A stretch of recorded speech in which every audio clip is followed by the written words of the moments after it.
Welcome to the end of day one of the Battle of the Bears Portfolio Master Challenge, brought to you by Centerpoint. Perfect PMC to partner with Centerpoint because you're only allowed to short in this tournament. And Centerpoint is very well known for their vast amount of locates. Now, if you don't know, in the real world, unlike the simulator we're trading on, if you want to short a stock, your broker has to have that stock available to short. Now, different brokers can have different short availabilities. Centerpoint, very well known for having the absolute best when it comes to the ability to short and the ability to find names to short. There's nothing more frustrating than having a really good idea and being right, but you weren't able to get those shares. So certainly check out Centerpoint. Now, without further ado, we're going to go over the leaderboard, but keep in mind, we are going to review all of these leaders. For example, I know that there's some rule breakers, not going to name names, but there's some rule breakers already on this leaderboard.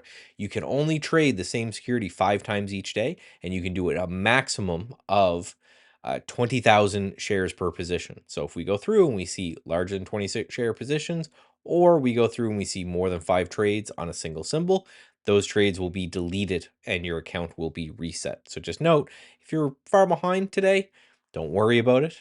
Some of these people, I think it was the 4th place or the 5th place winner last time that actually took home the prize, whopping prize of $4,000 this tournament. Now, we have some new names, but what I always love to see is a lot of these old names, right? Scott Trades, Mr. G2. We have Andy, our own Andy, in here trading as well. Some of these names, Mohammed, I've seen on a few tournaments.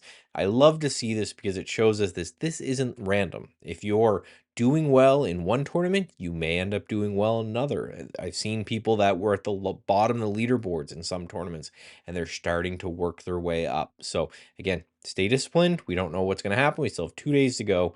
Wild market out there. Now, a lot of people are just trading these monkeypox names. We have GovX, we have VRAX. Even though you're showing massive 81% returns on this, if you go into the intraday chart, you can see some wild action where, some of these things spiked in the middle of the day, came right back down, spiked again. You look at this intraday chart, spiked and then came back down, spiked, came back down. So even though these are up on the day, they were very active to be shorted. So as always, if you don't know, you can actually go to this channel on our website where you can see what everyone is playing. We have Siga, we have GovX. Again, all of these are monkeypox and monkeypox related type names. Now, stay tuned because I'm going to be talking about this on day 2. And then on day 3, make sure you join us for our live stream on the Trade Ideas YouTube channel, where we're going to go play by play and wrap up the final hour, which I'm sure is going to be exciting because all of the news out there is creating a lot of volatility. That's creating a lot of opportunity for Trade Ideas clients. As always, make sure you check out Trade Ideas and Centerpoint, and I'll talk to you guys soon.